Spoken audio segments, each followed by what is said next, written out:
ministro uma aula no curso de especialização em Direito Tributário organizado pelo professor Eduardo Sabag, uma aula sobre coisa julgada. Há muitos anos mesmo, acho que há uns 15 anos, que ministro essa aula nesse curso organizado pelo professor Eduardo Sabag, que é um amigo de longa data. Nas primeiras, até relativamente pouco tempo, até o seu falecimento, mas essas aulas inicialmente eram ministradas por mim, por ele, Sabag, e pela professora Ada Pellegrini Grinover. Então, todos os anos me encontrava com o professor Sabag, com a professora Ada, e juntos nós três cuidávamos da coisa julgada tributária, coisa julgada em matéria tributária. Um tema que hoje se acha tratado no meu livro de processo tributário, se acha tratado também no Poder Público e Litigiosidade. Aqui na descrição do vídeo tem os links para quem quiser adquirir esses livros.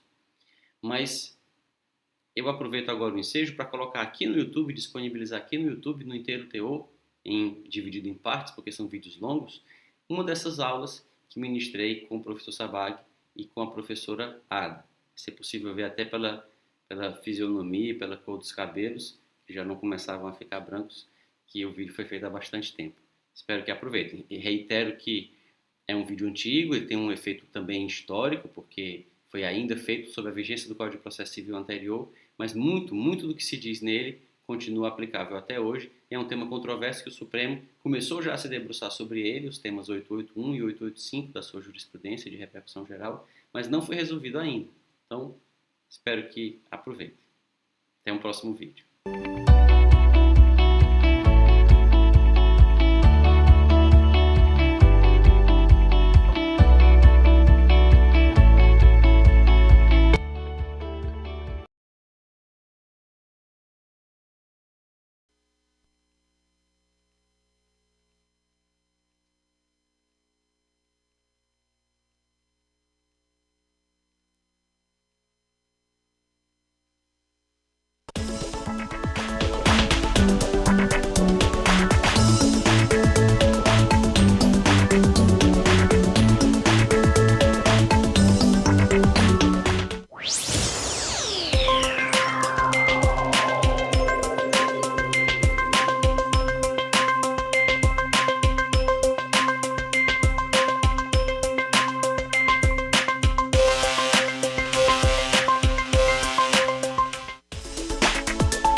Muito bem, ótimo.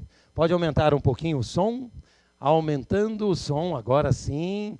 Boa noite a todos os amigos de São Paulo. Boa noite, gente. Boa noite a todos os amigos do Brasil. É um prazer estar com vocês em mais uma quarta-feira dedicada ao nosso curso de pós-graduação em Direito Tributário. Nós que nos encontramos na segunda aula desta disciplina Direito Processual Tributário. Na semana passada tivemos as noções preambulares, principiológicas do direito processual, com um enfoque tributário, como vocês bem viram, passando por questões práticas da advocacia tributária, com um influxo decisivo do processo, e tivemos a oportunidade de receber aqui o professor Marcelo Salomão. E hoje nós prosseguimos com uma aula extremamente importante para a formação de nossas ideias nessa importante disciplina, que é a aula afeta a coisa julgada tributária. Os dois encontros seguintes serão dedicados ao direito processual, mas com o enfoque do processo judicial tributário. Então, uma aula na qual percorreremos as ações de iniciativa do contribuinte, sobretudo, para conhecermos aí o dia a dia do advogado tributarista militante, não é, no processo judicial, e a quarta e última aula sozinha, dedicada à execução fiscal, que também é uma oportunidade ímpar, porque outrora nós não fazíamos essa distribuição. A gente não dava esse enfoque para a execução fiscal. E, metodologicamente, achamos pertinente esta perspectiva aí mais expressiva para a execução fiscal. Então, vocês vão ter esta oportunidade. Como sabem, depois dessa disciplina, começaremos a contabilidade. Vocês já iniciaram os estudos de contabilidade, sim ou não? Aqueles que não iniciaram, têm alguma intenção de início? Esperamos que sim, porque este módulo costuma chocá-los. E como vocês já estão sendo avisados de antemão, não vou admitir reclamações. Então não adianta mandar e-mail, matéria muito difícil, eu vou responder. Eu avisei há 40 dias. Então, vai haver uma dialética aí que vai fulminar o seu argumento. Tá bem? Então, vocês já estão sabendo. Temos que estudar, porque senão você vai ter dificuldade na matéria. Mas ela é super importante para o nosso dia a dia. Bem, meus amigos, hoje, como vocês sabem, temos uma noite aqui muito especial, em razão da temática super importante, coisa julgada tributária, e mais do que isso, para não dizer muito mais do que isso, em razão da presença eminente dos ínclitos professores que aqui estão ao meu lado. Professora Ada Pellegrini Grinover, professor Hugo de Brito Machado II. Esta é uma aula que ambos ministram, para nossa sorte, há bastante tempo. E vocês terão a oportunidade de ouvir a explanação de um professor que já conhecem, que nos honra aqui com a sua presença em mais de uma oportunidade no ano, que é o professor Hugo II, que está aqui ao meu lado. Obrigado, Hugo, como sempre, mais uma vez pela sua presença. E também terão a oportunidade, presumo, de conhecer, não é? Muitos aqui irão conhecer ao vivo a professora Ada Pellegrini Grinover. Eu digo ao vivo porque você que estudou processo civil como eu, você percorreu necessariamente os escritos sublimes, instrutivos, inesquecíveis da professora Ada Pellegrini Grinover, não é mesmo? As suas obras são referenciais para o estudante da graduação e os seus pensamentos, dada a sofisticação e pertinência deles, são fundamentais para nós, estudantes da pós-graduação. Então, todos nós temos essa oportunidade ímpar de ouvir aqui a professora Ada Pellegrini Grinover, pela qual eu nutro, além de uma admiração acadêmica, um carinho muito especial por me considerar um privilegiado. É claro, de estar aqui ao seu lado, professora Ada Pellegrini Grinover, mas também por ter tido a oportunidade de conhecê-la na minha graduação. Não são todos os alunos das faculdades de Direito que têm este privilégio, mas pude perceber a presença ímpar da professora Ada Pellegrini nos meus tempos de faculdade, no Largo São Francisco, e isso me marcou profundamente. Agora, imaginem a minha felicidade de, no futuro, ter a honra de dividir a mesa com a professora Ada Pellegrini Grinover, que para nós é uma referência, e será sempre uma referência no processo. Então, a professora Ada está em outras pós-graduações aqui da casa e nos dá a honra na pós-graduação de tributário de vir falar sobre o tema da coisa julgada tributária. E por essas palavras que são insuficientes para demonstrar o brilhantismo dos professores que aqui se encontram ao meu lado. Quero que todos vocês recebam ambos com uma salva de palmas.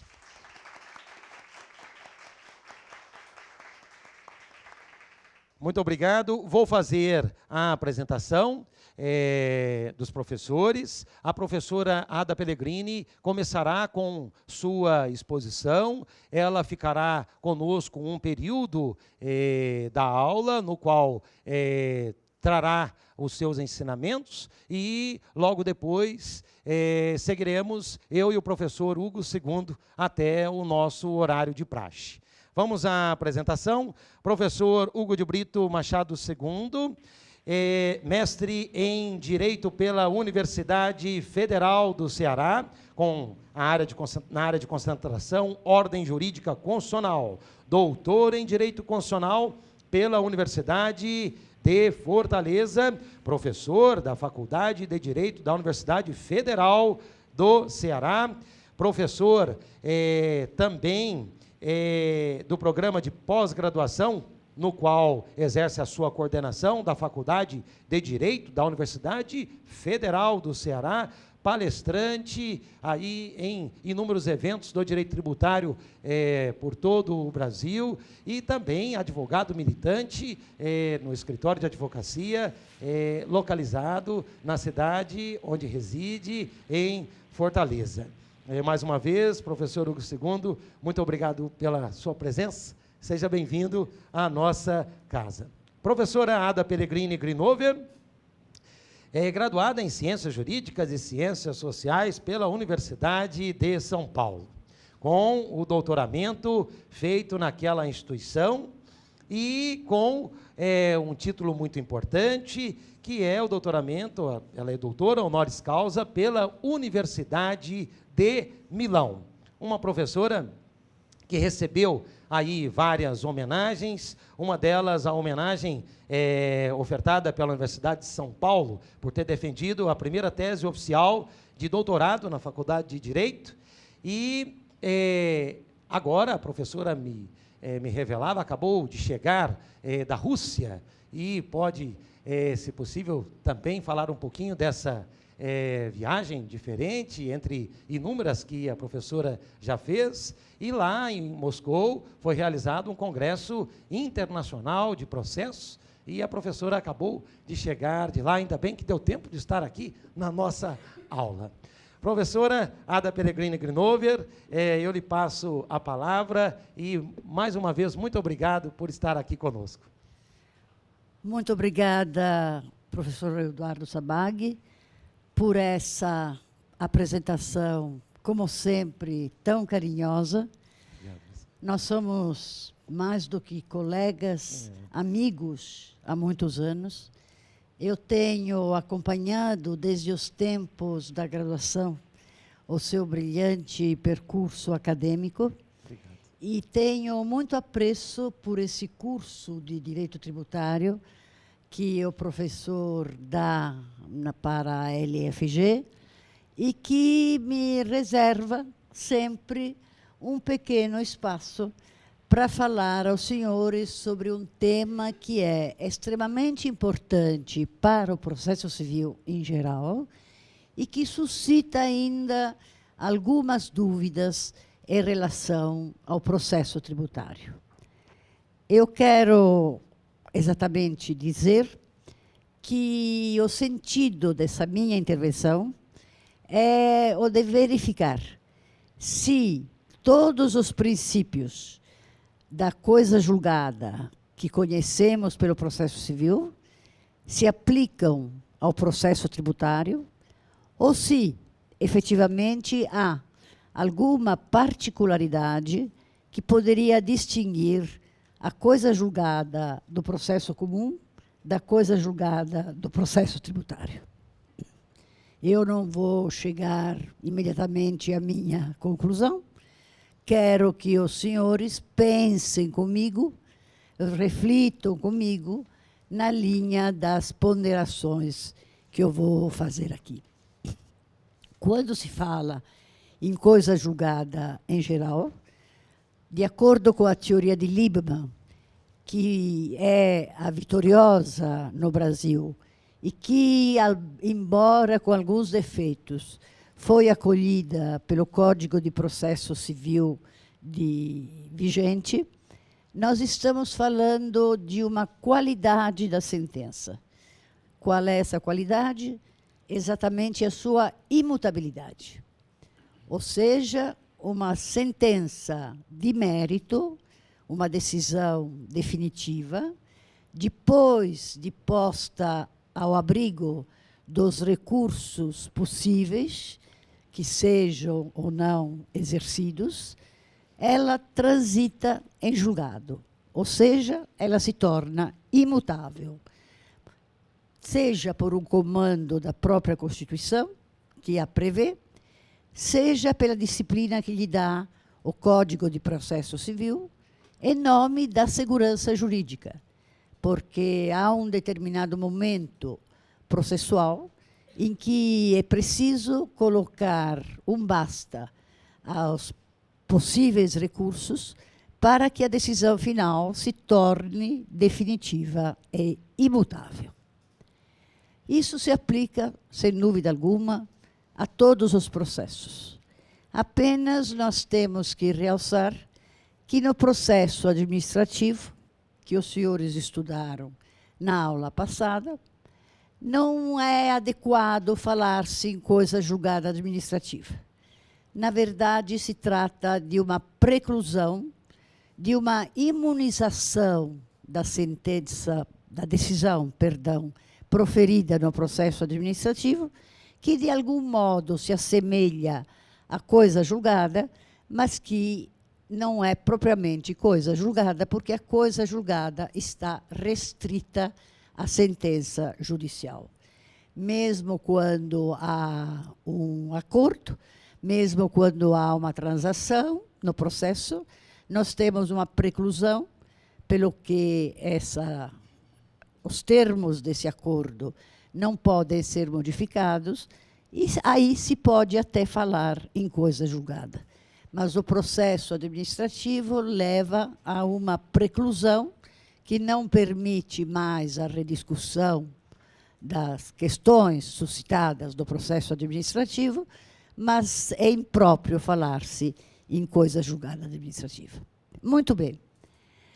Então, essa ideia de inalterabilidade da sentença pela coisa julgada, de imutabilidade da sentença, é própria também do processo tributário, processo judicial tributário.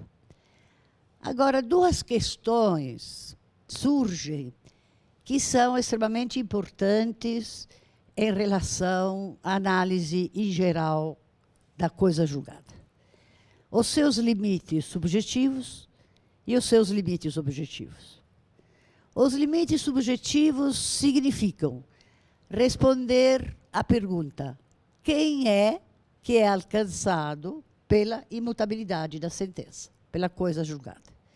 E a resposta também, apesar de alguns exemplos em que há uma coisa julgada erga omnes, normalmente, pelas vias normais, é a de que a coisa julgada não pode nem prejudicar, nem beneficiar, senão as partes do processo. Ou seja, os protagonistas do contraditório, as partes, é que têm a cobertura da coisa julgada, seja para beneficiar, seja para prejudicar. Se a coisa julgada é negativa, se o pedido é rejeitado, quem formulou o pedido tem uma mutabilidade e quem respondeu ao pedido com a sua defesa também tem a imutabilidade de uma decisão contrária ao pedido formulado pelo autor. Isso não se discute também no direito tributário, embora, é claro, haja questões comuns com o processo comum, como a sucessão de empresas, como a responsabilidade fiscal, etc., mas nada do que ocorre faria com que nós pudéssemos dizer, bom, aqui há uma diferença entre o processo tributário e o processo comum. Agora, a outra questão é de limites objetivos da coisa julgada. Ou seja, consiste em saber quais as partes da sentença que se tornam imutáveis.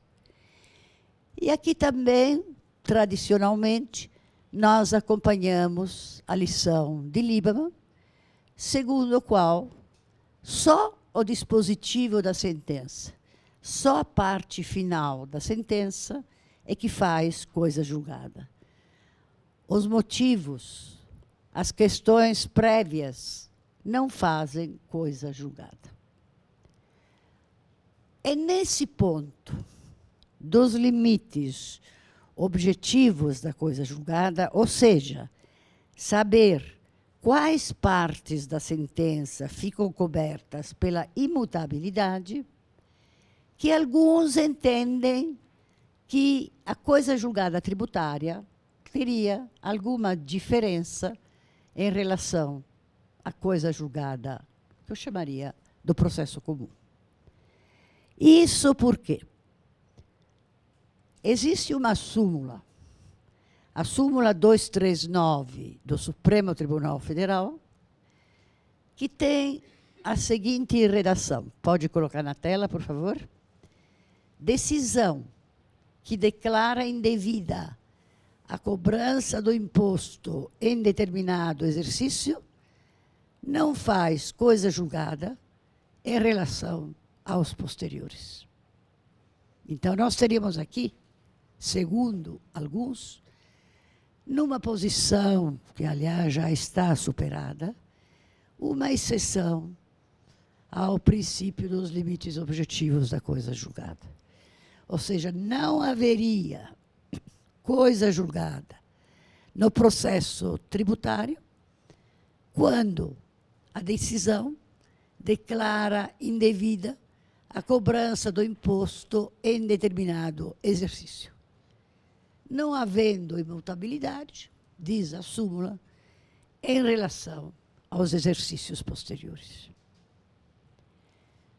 Mas se nós examinarmos bem, com profundidade, essa questão, nós vamos verificar que aqui não se trata de uma exceção aos limites objetivos da coisa julgada, mas se trata exclusivamente de uma questão da análise do pedido.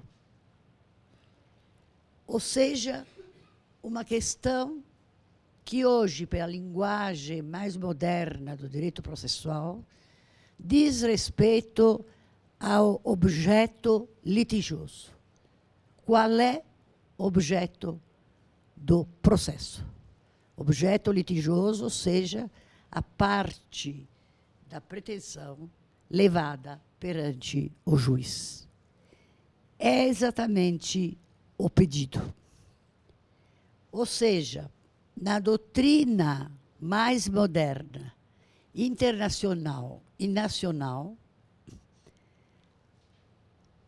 afirma-se que há uma correspondência entre o pedido, objeto do julgado, e os limites objetivos da coisa julgada, definidos exatamente pelo pedido. Por exemplo, na Itália, Francesco Luiso diz que aquilo que é objeto da demanda, o pedido, também se torna objeto da sentença e, consequentemente, um único fenômeno leva a fixar os limites objetivos da coisa julgada. Aqui entre nós, da mesma posição, partilha modernamente José Rogério Cruz e Tucci, que diz que o objeto litigioso do processo, o pedido, se identifica com a circunstância concreta levada a juízo pelo pedido e, portanto, conclui que os limites objetivos da coisa julgada são estabelecidos a partir do objeto do processo, do pedido. O juiz não pode ampliar o objeto do pedido, porque estaria julgando ultra petita, nem pode julgar outro pedido que não seja o formulado pelo autor, porque estaria julgando extra petita. Então, pedido, objeto litigioso, sentença, coisa julgada. Há uma correspondência total entre esses aspectos. Pois bem,